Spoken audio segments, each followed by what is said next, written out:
Who raised you more, your parents, your grandparents, or someone else? They took my brother on a 2-week cruise and told me, with that smiling tone that pretends everything is friendly even when it stings, that they would bring me a souvenir. And I remember nodding like it was fine because I had learned over the years that if I showed even a little irritation it would be turned into proof that I was difficult, that I did not appreciate family, that I could not just let my brother have his moment. So I said thanks and asked where they were sailing and listened to the full itinerary I was not invited to, while doing mental math about the bills I would be covering during those same 2 weeks, because no one had updated the shared costs list since my brother graduated, and the assumption was that I would keep paying the boring stuff no one posts about on social media. It is ridiculous how many small moments lead up to a big one, and if you string them together you start to see the pattern everyone tells you is not there. Like the way my mother would share my brother's wins with a group text and my own good news would get a thumbs up after midnight. Or the way my father would say that I was the steady one, so I did not need help while they bought my brother a laptop he could have afforded himself. Or that holiday when they put my gift card inside a joke card about being independent, and then handed him an envelope with cash and an airline voucher. And I swallowed it because I still wanted to be invited to things, and I still wanted to be treated like I belonged in the family photo and not as a placeholder who would step out if the frame felt crowded. When my parents announced the cruise, they did it at dinner like it was a ceremony, my mother listing the restaurants on the ship and my father playing the video of the waterslides like we were all kids again and none of us paid mortgage or health insurance. And when I asked how long they would be gone, my mother said 2 weeks with this bright voice, and then she touched my hand and said they would bring me a souvenir, maybe a little bracelet or a magnet, and I felt my face do that polite smile that I have perfected over the years, the one you use in meetings when someone repeats your idea louder and gets credit, and I said I would feed the cat and take in the mail. I had tried for years to be the cooperative one because I thought cooperation would be reciprocated. So I was the person who watered plants and drove early airport drops and made sure the car had gas, and it finally hit me. Not as a dramatic revelation but as a dull, steady truth, that all my help had turned into a convenience tax they expected me to pay for the privilege of being tolerated, and I heard my own voice say, "Sure, I will cover the logistics." And the other voice inside me said, "Maybe. Stop being so available and see what happens when you do not hold up their scaffolding." So before they left, I did one small thing that felt petty in the moment and satisfying 10 minutes later, which was to log into the family phone plan that had been in my name since college.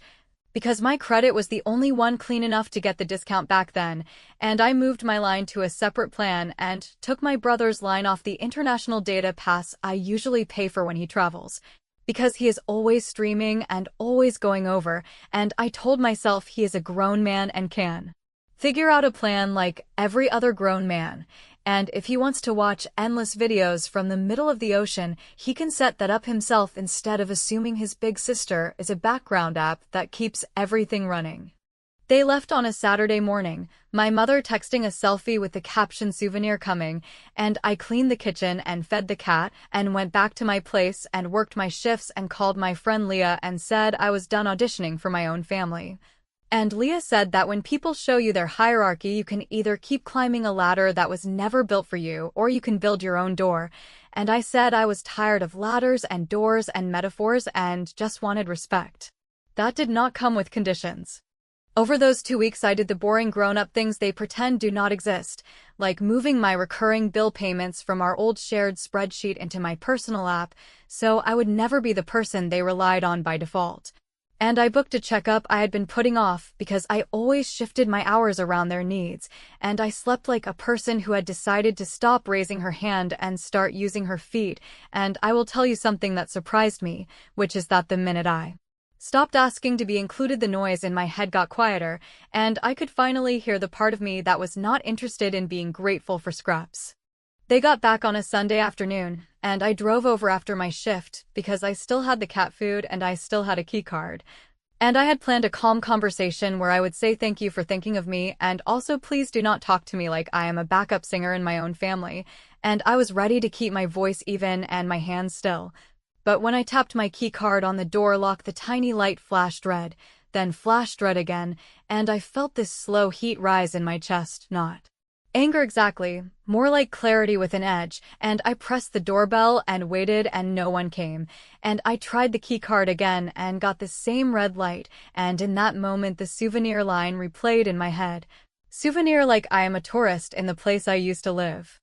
I called my mother, and she answered with that tired voice people use when they want to sound inconvenienced. And she said, "Oh, honey, we meant to tell you. We had to reset the keycard system while we were gone because of a security update." And I said, "Fine. Can you open the door?" And she said, "Your father stepped out with your brother to get lunch, and they have the physical key." And she suggested I come back later. And something in her tone was not matching her words, a floaty lightness like she was hiding a surprise, but not the good kind. And I said I would wait, and she said, "Suit yourself." I waited on the porch, called Leah, and said if this is a test I have already studied for. And when my father pulled up with my brother laughing beside him, I stood and raised my hand and said hi. And my father got out of the car with that careful smile and said we should talk. And he held the door for me, and I walked down the hallway toward my room. The place I had kept since college, because it was the one corner of the house that felt like mine even when everything else felt like a borrowed chair. And when I pushed the door open, there was no bed, no dresser, no boxes, not even a hanger left behind, just empty space and the soft hum of nothing. And my father said, in this careful management voice, that they had decided to make better use of the square footage while I figured my path out, and my brother grinned like he had just been given backstage passes. And in that long second I realized I did not need a souvenir because I had just been handed proof. And if proof is what I needed to stop performing, well, I had it, and I smiled in a way that made both of them look at each other because they had never seen that smile on me before. And I said, "Sure, better use of space," and while they tried to figure out what I meant, I took out my phone, opened the app one had set up during their trip, and moved the last piece of leverage into place, because if they wanted me out, then I was going to leave in a way they would never forget. My father cleared his throat like he was calling a meeting to order and told me they had decided to make better use of the space, which sounded like something you say when you are rearranging a pantry and not when you have erased a person. And while he talked about how I was independent and on my way, and how my brother really needed a quiet place to work on his startup idea, the one that changes names every season, but always needs equipment someone else buys, I looked at the empty floor and thought about how many years I tried to keep everyone comfortable so they would not forget I was in the room, and how funny it is that comfort is the cheapest currency until you stop supplying it. I asked where my things were, and my mother said everything was safe and neatly packed and in the garage, except the desk because my brother needed it, and the chair because my father always liked it, and the bookshelf because it made the office look put together. And I said the bookshelf was a gift from me to me, and she said we are family and things are shared. And I heard the old script unrolling like a carpet they wanted me to step onto again, the one where I am generous and they are grateful. For about a minute, and then it becomes assumed, and I smiled in that careful way that keeps your voice from shaking and said I would like to see the boxes.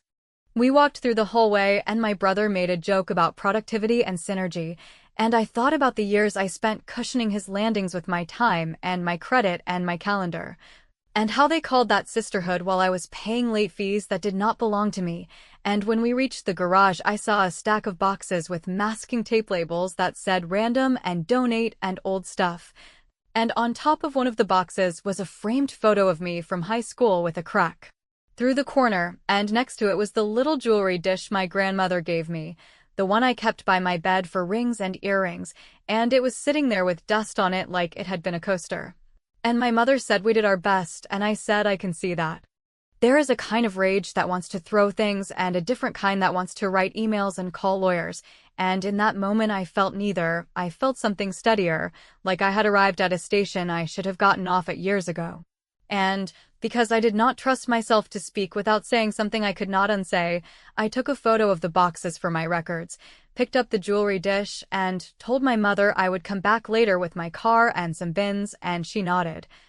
relieved to move on, and said she hoped I understood that this was not personal, it was practical, which is always what people say when the practical thing always seems to benefit the same person. I walked out to the driveway and sat in my car and let myself breathe, and while I did, I opened my banking app and ran through the list I had made during their cruise, the one labeled Stop the Bleeding, and I started at the top because order felt good. So I canceled the automatic payment for the internet plan that has lived under my account since the pandemic, back when I upgraded the house connection so my father could work from home without buffering, and then they forgot I had done that and just enjoyed the speed, and I changed the login for the streaming bundle that sits on my email and switched it to my personal plan that travels with me.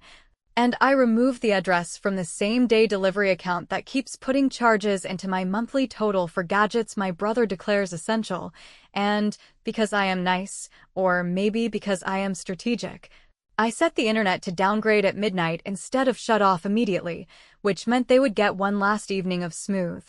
everything before the wheel started spinning and the hold music became their new roommate. Then I texted my father a simple message asking him to send me a list of anything in the house that they believed belonged to them but was paid for by me, because I intended to square it up cleanly, and I worded it with that office tone he respects, the one that treats personal mess like a spreadsheet. And within a few minutes he called and started with "We can talk about it later," and I said I prefer documentation, and he said do not be dramatic, and I said I am being clear, and he went quiet. Because clarity has never been my role in this family. My role has been accommodation dressed up as love.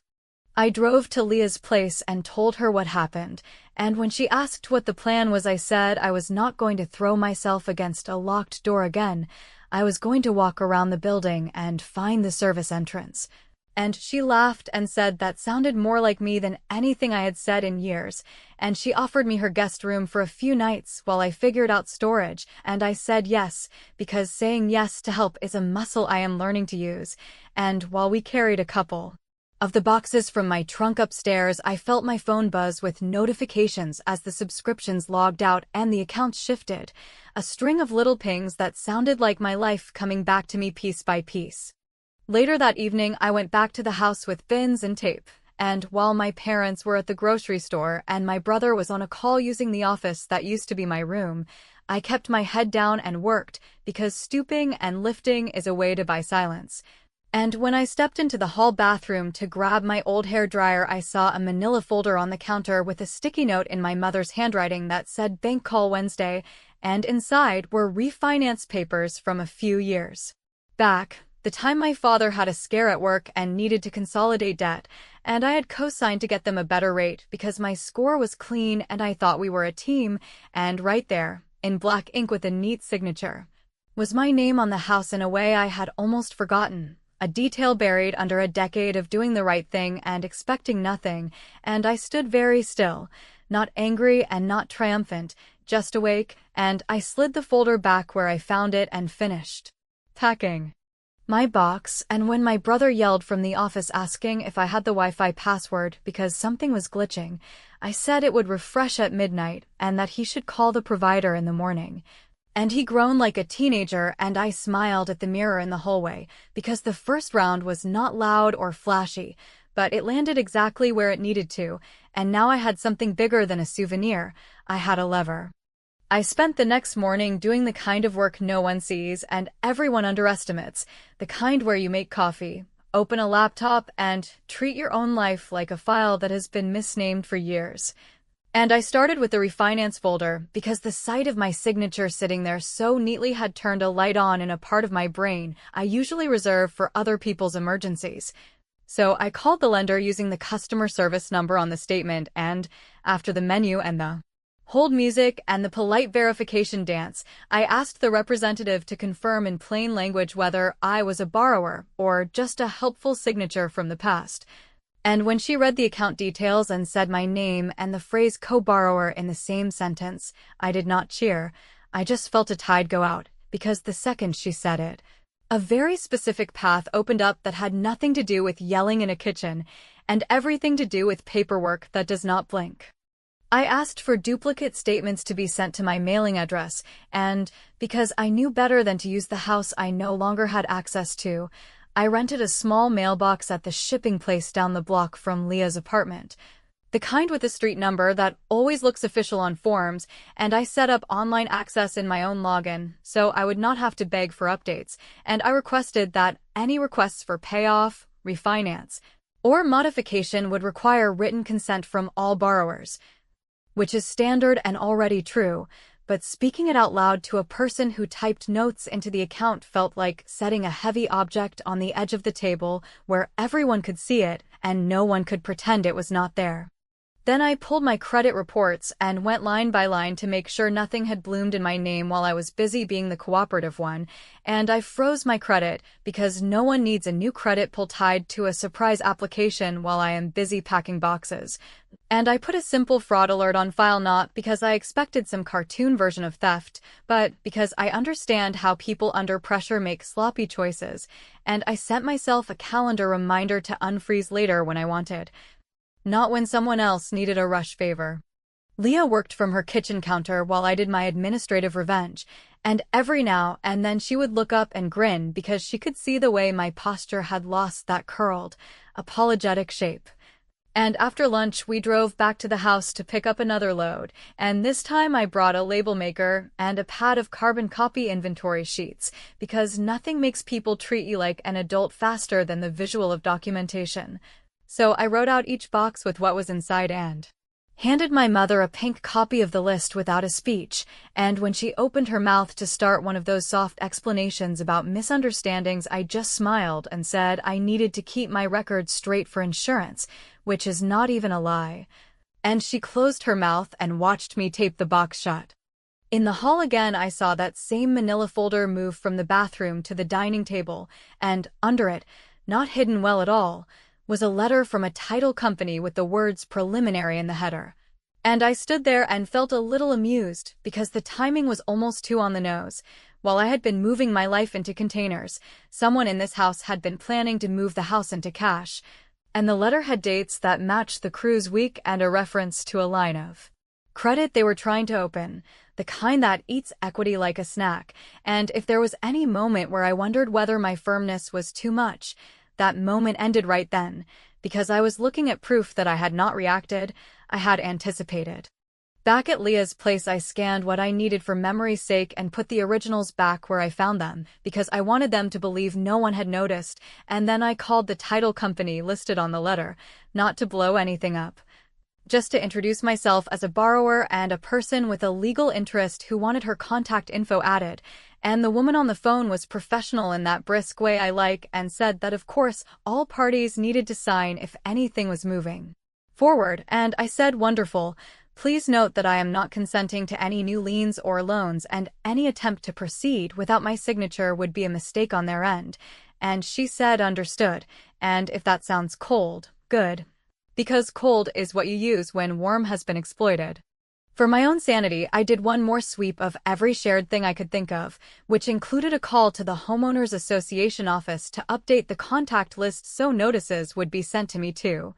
Not because I wanted to monitor them like a hall monitor, but because surprises are only fun when you plan them, not when you are the last to know. And I added myself to the insurance as an additional interested party, so I would get alerts if they tried to change coverage in a way that put my name at risk, and I set up a small document folder labeled House with subfolders for statements, taxes, and correspondence, because paper is how some people move power, and I was done pretending it was impolite to pick it up. By the time dinner came around, I had a plan that did not involve pleading for the keycard back, so I texted my parents and said I would like to host a simple dinner on Saturday to clear the air and align expectations. And my father replied with a thumbs up that somehow came through as a word and felt more like a test than an agreement, and I replied with a time and an address and left it at that. And then I called a notary friend from work and asked if she was free to drop by for 20 minutes that evening to witness signatures on a couple of simple acknowledgments, and she said yes with the kind of curiosity you only get from people who know you never do drama for sport. The next morning, before anyone could spin a story, I drove over for one last pickup and found my brother in his office on a video call complaining about a hold the bank had placed on an application. And he said something like it was supposed to be easy, and they keep asking for one more signature, and when he saw me he cupped the mic with his hand and asked if I knew anything about it. And I looked at him the way you look at a person who has mistaken your silence for permission for too many. years, and I said I would explain at dinner, and I left him there with his open tabs and his big plans and his new office that had the echo of an empty room, and I carried my boxes out without asking for help because later, when I asked for something, I wanted them to understand that I was not asking for favors, I was naming terms, and as I closed my trunk I felt my phone buzz with a voicemail from a number I did not recognize, and when I played it back it was a calm voice from the title office,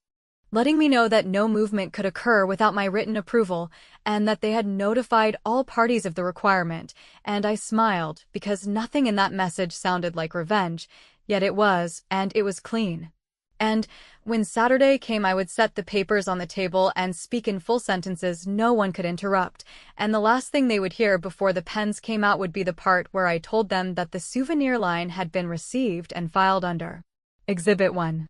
I picked a simple place for dinner, because I wanted the focus to be on words, not on plates, and when my parents sat down across from me with my brother squeezing into the booth like he was the star witness who could fix everything with charm,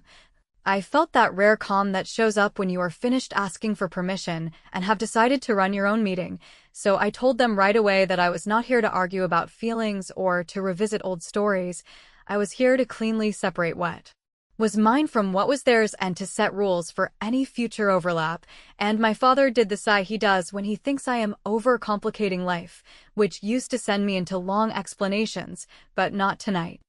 I said I needed them to listen without interrupting because each point connected to the next, and I started with the smallest one so they would not panic early, which was that all the shared services I had been carrying had been unwound and moved,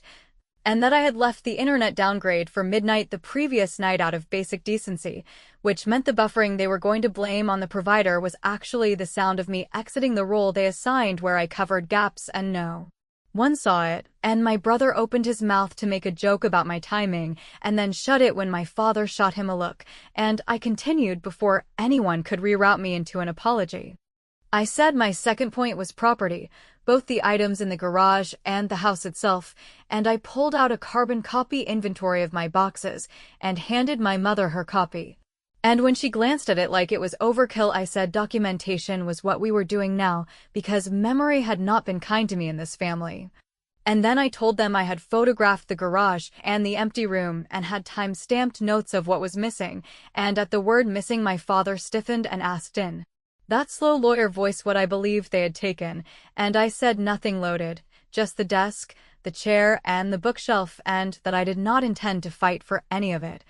I intended to be reimbursed for what I purchased and have that reimbursement written down, and I added that this was me being practical, the same word my mother had used when she emptied my room.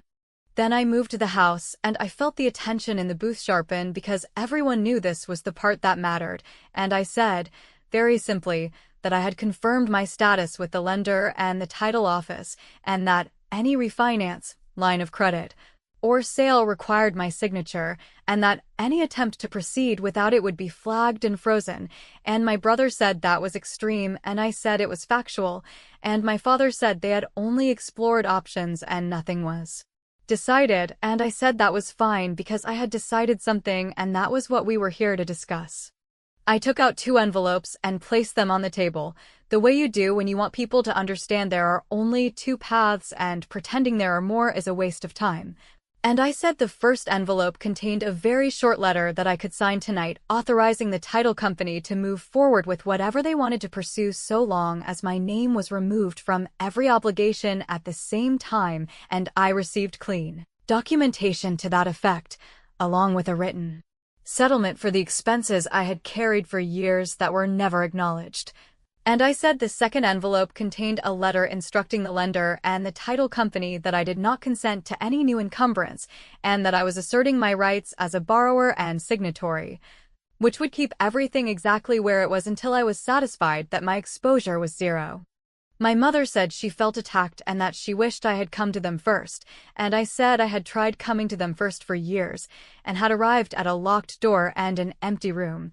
And my father asked what number I had in mind for reimbursement in a tone that suggested this was an overpayment request, and I slid a simple printed list across the table with dates and items and totals. Nothing padded, nothing invented. Just the dull list of adult bills I had covered, because, being the reliable One is sometimes a curse, and I said I was asking for a single clean check issued within 2 weeks and a notarized agreement that they would remove me from any and all loans, liens, or lines of credit tied to the house, and that any attempt to use my credit or signature without explicit consent would be reported. My brother leaned back like a spectator at a boxing match and said something about family not suing family, and I said I was not suing anyone. I was closing an open tab that had been running for years, and I added that I had brought a notary to make it easy, that she was waiting in the car and could come in for 10 minutes so we did not have to drag this out, and that I had drafted 2 simple acknowledgments for them to sign tonight so there would be no confusion later, and my father stared at me like he was meeting a new person, and in a way he was, because I had stopped selling tickets to a show where I performed gratitude for things I never received. He asked what happened if they refused, and I said nothing dramatic happened. I would simply mail the second letter in the morning and copy the association and the insurance, so everyone would understand that my consent was required for any changes. And if they wanted me out of their way so badly, they could pick the first envelope and make that happen cleanly. And if they wanted a fight, they would discover that paperwork can be a wall when you are used to doors swinging open. And my mother said, this was cruel, and I said what happened to my room was cruel and this was structure, and there is a difference. He stared at the envelopes for a long beat and then asked if the number was negotiable, and I said the number was the floor and not the ceiling, and before he could turn it into a philosophical discussion I stood, walked to the entrance, and waved in the notary, who stepped in with her small case and a neutral expression, which changed the temperature at the table very fast, and as she set out her stamp and pen like this was a routine errand, my father glanced at my brother, and my mother took a breath like she was about to cry, and I said we could do this tonight and be done, or we could make it complicated and live inside that complication for a very long time. And then I opened the first envelope and slid the authorization letter to the edge of the table without pushing it all the way, because I wanted them to reach for it on their own, and the last thing I said before the pen hit paper was that souvenirs are cheap. But signatures are not, and tonight they were going to learn the difference. The notary set her stamp down like it was just another Tuesday errand. My father kept looking at the envelopes as if the paper might change its mind if he stared long enough. My mother pressed her lips together the way she does when she wants the room to rewind 10 minutes, and my brother tried to float a half-joke about family loyalty that landed with the weight of a grocery receipt. So I took a breath that was steady instead of shaky and said we were going to keep this simple and measurable, which meant they would sign 2 short acknowledgments tonight, and we would each leave with 1 copy. Then tomorrow I would email the title officer with the scanned documents and my written consent held until certain things happened in a very clear order. Because I was done living on promises that dissolved when the dishes needed washing or when someone had a shiny new plan that required my credit to make it real. The first acknowledgement was the easy one, a list of the items they kept and the amount they agreed to reimburse, with a deadline written in words that even the most creative memory could not blur, and when my father picked up the pen and signed his name, the notary stamped the page with that firm press that said this was not a family chat, this was a record. The second acknowledgement was the one that mattered, a written agreement that any attempt to open a line of credit, refinance, or sell would not proceed unless I received proof that my name had been fully released from every obligation and that the lender had approved the change without my exposure, and that if they could not or would not do that, the matter would sit still until they chose another path, because I was not going to be the safety net under someone else's tightrope ever again. They wanted to talk around it, to tell old stories about how families help each other, to trot out the usual line about me being strong and self-sufficient and practical. And I let them talk until the notary cleared her throat and looked at the clock like a person who charges by the visit, at which point my father signed the second acknowledgement too. My mother initialed the pages with a small theatrical pause, and my brother tried to read the letter like he was the one who might find a loophole if he squinted, which would have been funny if it had not been my life on the line, so I leaned in and said that all they had to do now was follow the instructions. Wire the reimbursement by the date we had written out in full words, schedule their own meeting with the lender, and leave me out of it except for the part where I get the formal release, and that if they did all of that, I would authorize whatever they wanted with the house and would do it the same day. No delays and no drama. When the stamp hit the last page, the air shifted, not in some dramatic way, just in the quiet way a door finally closes that has been half open forever, and I stood, paid the notary for her time, and told my parents I would send them the digital copies in the morning along with the wiring instructions for the reimbursement and the exact language they would need to use with the lender to remove my name. And then I told my brother, in a voice that did not wobble, that the office he had installed in my old room was no longer my problem and would never again be my problem, because there was now a line on paper and in my head between their choices and my credit. And he could build whatever empire he wanted on his own data plan and his own application fees, which is what grown men do even when they do not have a cheering section. The next day I sent the emails with every attachment labeled clearly. I forwarded the title officer the signed acknowledgments along with a short note that consent would follow only after the release. And I filed a simple notice at the recorder's office requesting that I receive copies of any document recorded against the property so no one could claim confusion later. And then I went to the garage one last time with Leah and a dolly, and we moved the rest of my boxes without commentary because I am done translating my decisions into the language of someone else's comfort. And when my mother tried to stand in front of the shelving unit and ask if we could at least talk, I said we had done more than talk, we had written. And writing is what counts when the bank is involved. The wire arrived 2 days later, full amount, no games, no partial transfer, followed by a text about being short this month, and I replied with a receipt and no extra words. Then 2 weeks after that, after a couple of predictable hiccups where the lender asked for one more document and my father sent me a text with an eye roll I ignored, the formal release letter hit my new mailbox with my name spelled correctly and my obligations listed as 0. And I took a photo of it and sent a copy to the title officer with one sentence that said I consent to the transaction you are processing and that my signature is available upon your request for anything limited to title cleanup and unrelated to debt, which is as close to a toast as I was willing to give them. I moved my last bin into a small place that does not come with a chorus. I bought a used desk that I like because no one else has sat at it. I set up the internet with my own account and smiled when the signal stayed strong because I was the only one using it. And I went through my phone and muted the family thread without deleting it because I am not erasing history. I am choosing what gets volume in my day, and when my mother called a week later to ask if we could start fresh, I said we could start honest, which meant no more favors presented as love, no more guilt dressed as family duty, and no more blank checks on my attention, my time, or my name. As for the keycard, I did not ask for access again, and they did not offer, which is fine, because the truth is I do not need a door that can be turned off with a software update.